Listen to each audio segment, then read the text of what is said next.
Welcome to True or False. I'm your host, Jason A. Kessler, and today I want to talk about awful headlines.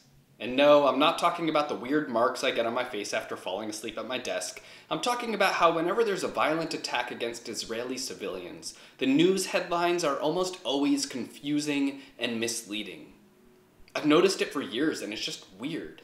When it comes to the idea of terrorism against Israeli civilians, it's like reporters turn into a bunch of 5-year-olds sticking their fingers in their ears and going, la la la, because if they don't hear it, it doesn't count. Let me show you what I mean. Here's a recent example, but the point isn't this one example. It's to show you what it looks like, so from now on it's easier for you to spot. Kind of like teaching you to fish instead of giving you a fish. Or to put it another Jewier way, it's like teaching you how to open a jar of gefilte fish instead of just plopping it down on your plate before you can say, no thanks, I'm not in the mood for a squishy meatball made of fish parts.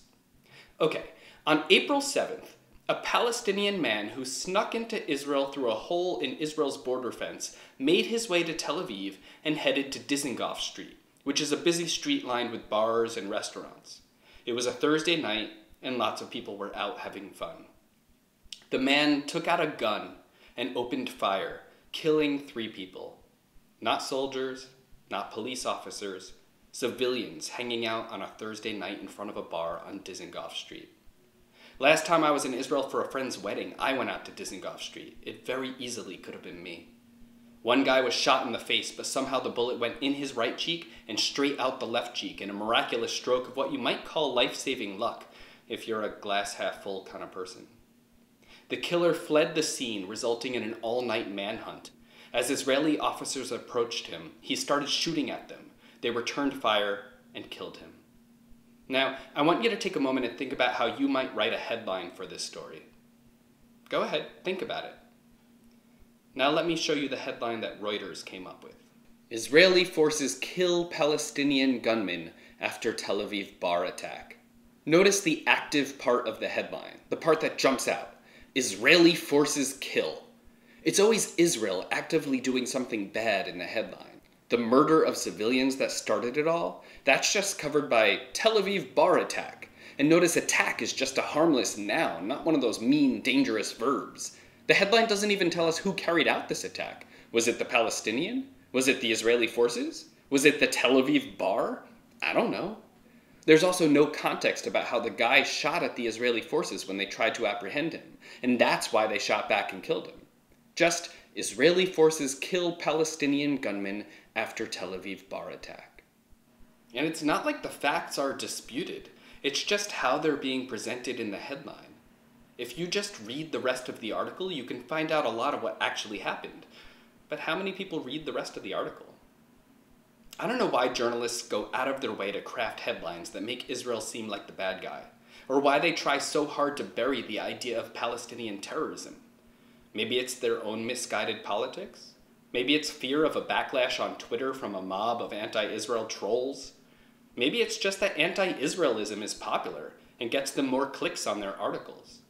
But the thing is, downplaying Palestinian terrorism doesn't help the Palestinian people.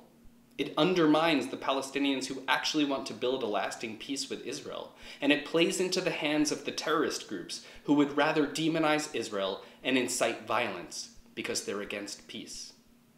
And remember, this article was from Reuters. Just imagine how much worse it is if you get your news from random anti-Israel activists on Twitter, or from groups with a bigger bias against Israel.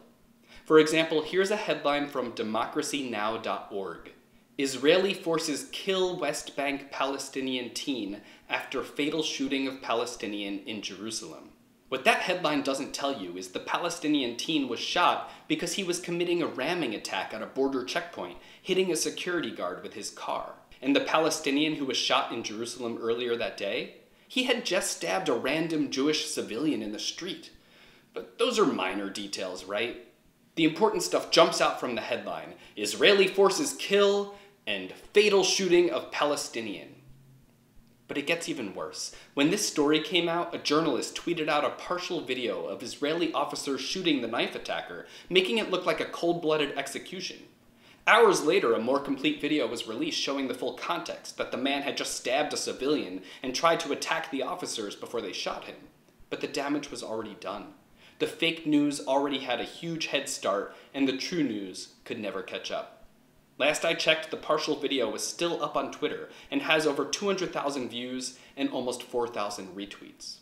This stuff is journalistic malpractice. And it got me wondering, what would the headlines look like if some of the events from my favorite movies took place in Israel? For example, what if the movie Jaws happened in Tel Aviv? The headline would be something like this: Israeli forces slaughter endangered animal after series of deaths at beach. How about The Lion King, when Simba faces off against Scar at the end of the movie? Israeli lion storms Pride Rock, kills indigenous freedom fighter, and colonizes land. Okay, let's see what the headline would be if Harry Potter killed Voldemort in Jerusalem. Elderly wizard murdered by illegal spell after clash at Hogwarts Castle. Ministry of Magic calls it possible war crime. Finally, what if Luke Skywalker were Israeli when he blew up the Death Star at the end of Return of the Jedi? Here's how the headline might read. Israeli fighter pilot destroys homes of thousands of Imperial citizens in disproportionate response attack. Israel claims there were military targets hidden in the planet-sized residential structure, but have not provided any evidence. That's our show. Thanks for watching. Keep your eye out for those sketchy headlines, and see you next week.